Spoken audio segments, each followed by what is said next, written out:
Hello, my name is Henry Bettner. I am 90 years old, 90 plus. What makes you smile? Well, trying to have a positive look on life, it seems like things happen, and if you let it get you down, it doesn't do you a darn bit of good. What is the best gift you've ever received? I could say the discharge from the Marine Corps after World War II, but not really. I was just so glad to get home. No, that's great. Why would you consider that a gift? I was in combat, and I never expected to come back. Your rate of coming back was probably 30%. You figured you're either going to get wounded or killed. Well, fortunately, I ended up with neither, so. What is the most interesting fact about you? That I lived to be 90. I never expecting that, Specifically because of war, or were there other times where you didn't think you were going to live to 90? Well, you live one day at a time, and you wake up and say, how in the world did I get here at this age? It's just pretty amazing. Have you ever lost somebody close to you, and what did you do to help you cope through that hard time?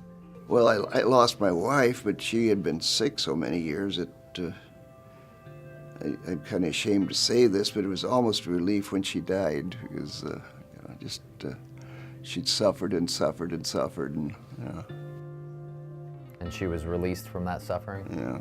If you could tell your parents anything in the world right now, what would you tell your parents? What would I tell my parents? I'd tell my mother, because my dad died when I was 8 years old.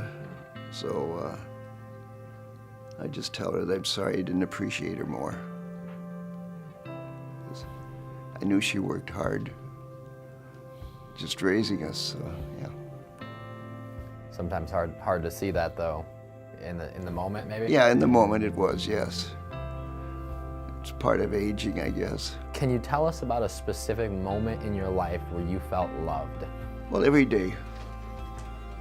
I have a wonderful family, grandkids. They come in and they all were raised good, and they're a bunch of good people. So. What is your favorite memory in your entire life? When Dave, my oldest boy, was born,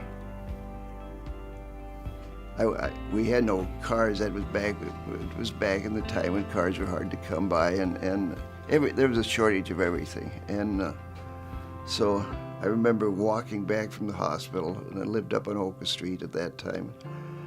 I don't think my feet ever hit the pavement any time. What can we do to reduce hatred and prejudice in the world?